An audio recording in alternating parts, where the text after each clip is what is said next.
औरंगजेबाला या गोष्टीचा पश्चाताप होतो. मरण्याच्या शेवटच्या क्षणापर्यंत औरंगजेब म्हणतोय की माझ्या निष्काळजीपणामुळे शिवा माझ्या हातातून निसटून गेला. औरंगजेब हट्टाला पेटला, त्याला मराठ्यांना संपवायचं. आणि त्याचा असा गोड गैरसमज होता की संभाजी महाराजांना अटक करून किंवा त्यांची हत्या केल्यानंतर मराठ्यांचं राज्य संपेल. पण त्याचा हा गोड गैरसमज पुढे 18 वर्ष टिकला.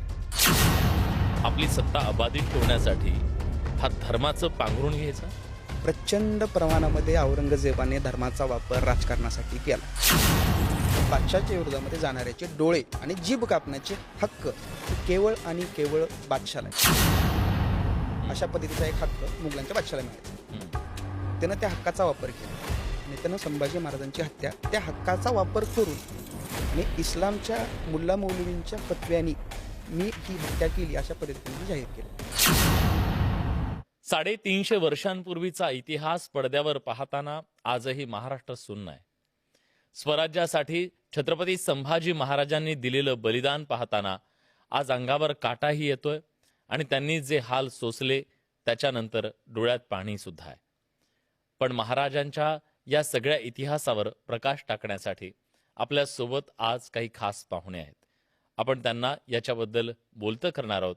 आज आपल्या सोबत आहेत केतन कैलासपुरी, मराठा पातशाह या पुस्तकाचे लेखक, जे आपल्याला नव्या पिढीचे लेखक आहेत, जे महाराष्ट्राला सांगतायत छत्रपती संभाजी महाराज, छत्रपती शिवाजी महाराज यांचा देदीप्यमान असा इतिहास, शौर्याचा इतिहास आणि त्याचबरोबर या इतिहासातला सगळ्यात मोठा विलन औरंगजेब याच्याबद्दल जाणून घेऊया त्यांच्याकडून.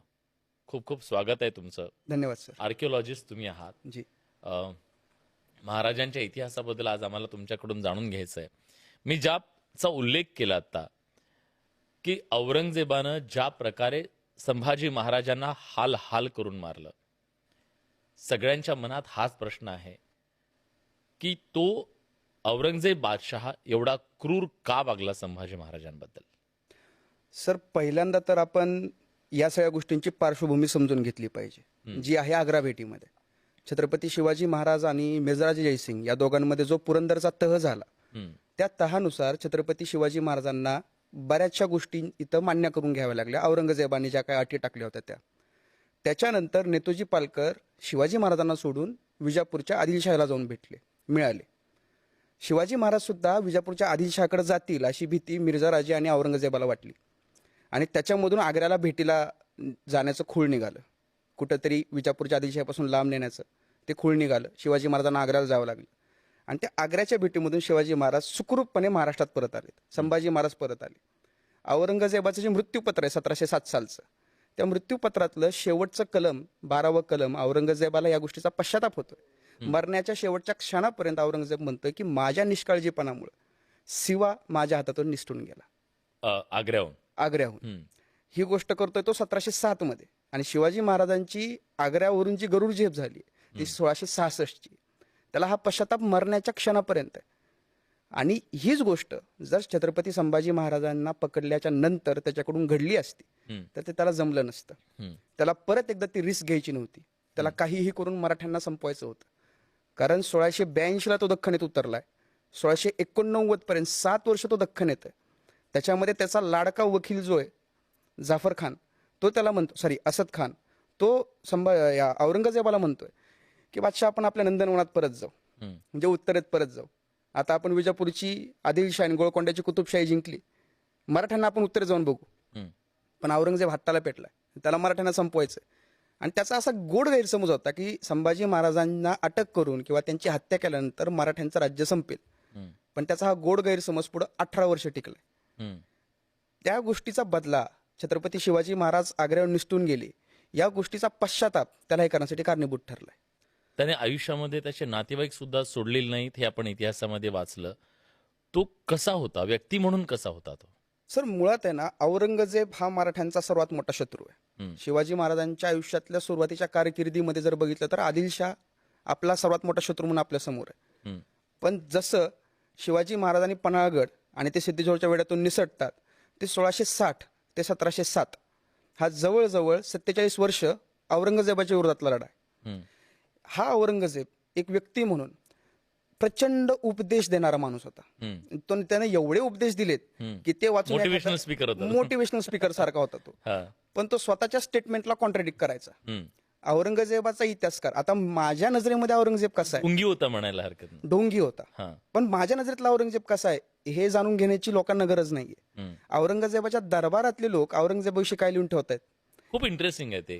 काय त्याने ज्यांना इतिहास लिहायला ठेवलेलं होतं, Appoint केलं होतं. अपॉइंट केलेलं होतं, त्यांनी काय म्हटलंय बरं साकी त्याच्याबद्दल? मुस्तेद खान, हम्म. मासिरे आलमगिरीचा लेखक, हा साकी मुस्तेद खान काय म्हणतो की औरंगजेब अतिशय धर्माभिमानी आहे, त्याच्या धर्माचा आदर आहे, धर्माने सांगितलेल्या कपड्या धर्म वेडा की धर्माभिमानी? नाही, धर्माभिमानी. बादशाच्या दरबारात काम करतोय हा, तो, हा. टीका कशी करू शकेल? हम्म.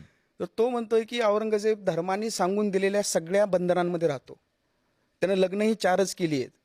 तो कपडे सुद्धा धर्माने सांगितलेल्या पद्धतीनेच घालतो. हम्म. त्याला खोटं बोललेलं आवडत नाही, त्याला चहाडी केलेल्या आवडत नाही, त्याला कपटाने कुठली गोष्ट करायला आवडत नाही, त्याला खोट्या शपथा घेतलेल्या आवडत नाही. हम्म. हा असा औरंगजेब आहे की जो दिवसातून 3-3 वेळेस न्यायदान करण्यासाठी उभा राहतो. हम्म. आणि दुसरीकडं याच औरंगजेबाच्या दरबारामध्ये औरंगजेबाच्या पदरी असणारा भीमसेन सक्सेना, जो तारिके दिलकुशा ग्रंथाचं निर्माण करताय, हम्म. हा भीमसेन सक्सेना काय लिहितो की औरंगजेबाच्या काळामध्ये दिवसातून 2-2, 3-3 वेळेस न्यायदान करायची वेळ येते. शहाजहानच्या काळामध्ये दिवसातून एकदाच न्यायदान व्हायचं. आता दिवसातून 4 वेळेस न्यायदान केलं तरी सुद्धा लोकांची रीक कमी होत नाही. याच्यावरून तुम्ही अंदाज बांधा की आत्ता मुघलांच्या राज्यामधली परिस्थिती ही किती भयानक आहे. हम्म. हम्म. हम्म. 2 माणसं औरंगजेबाच्या हो. दरबारातली, दोघं एकाच गोष्टीवर वेगवेगळी मतं देत आहेत. हम्म. परत निकोलाव मनुची, इटलीचा प्रवासी, वेनिस शहरातून वयाच्या 15-16 वर्षी भारतात पळून आलाय. हा दाराच्या पदरी राहिलाय, मिर्झाराजे जयसिंग सोबत दख्खनेत आलाय, शिवाजी महाराजांना भेटलाय. हा निकोलाव मनुची स्टोरी ऑफ दी मोगोर या आपल्या पुस्तकामध्ये काय लिहून ठेवतो की बादशाह हम्म. हा ज्या वेळेस रमजान असतो त्यावेळेस दिवस दिवस ईश्वर भक्तीमध्ये तल्लीन असतो. हम्म. आणि जर जाऊन त्याला कोणी डिस्टर्ब केलं तर तो म्हणतो की माझ्या परमोच्च आनंदामध्ये तुम्ही व्यत्यय आणताय, आणि नाटकीपणाने तो राग आणतो. हम्म. हा बादशाह जुल्फिकार खानाला, ज्यानं रायगड जिंकलाय पुढं, त्या जुल्फिकार खानाला सांगतो तू खोटं बोल, तू कपट कर, तू खोट्या शब्दा घे, वाटेल ते कर, पण जिंक. हम्म. मुस्तेद खान काय म्हणतो की बादशाला खोटं बोललेलं आवडत नाही, चाड्या केलेल्या आवडत नाहीत, खोट्या शब्दा घेतलेल्या आवडत नाही. आणि निकोलाव मुनीची काय म्हणतो की बादशाह सांगतोय तू खोटं बोल. हम्म. बरं, हे फक्त बोलण्यापुरतं लिमिटेड नाहीये. दारा शुकोचा जो मुलगा आहे सुलेमान शुको, तर सुलेमान शुकोला औरंगजेबाने मारले 1662-63 मध्ये, हम्म. दारा शुकोच्या मृत्यूच्या 4-5 वर्षांनी. तो सुलेमान शुकोला एक दिवशी त्यानं दरबारामध्ये बोलून घेतले. सुलेमान शुकोवाला कुर्निसात केलं. बादशाला म्हणला की तू मला पौस्त देऊन मारू नकोस. पौस्त एक पेय असतं, अफूपासून तयार करतात, हम्म. त्याच्याशिवाय त्या कैद्याला दुसरं काहीही देत नाहीत. आणि ते पेय त्या कैद्याने प्यावं म्हणून दिवसभर कारागृहातल्या इतर कैद्यांना काहीच खायला देत नाहीत. म्हणजे बाकीचे कैदी त्याला प्रेशराईज करणार की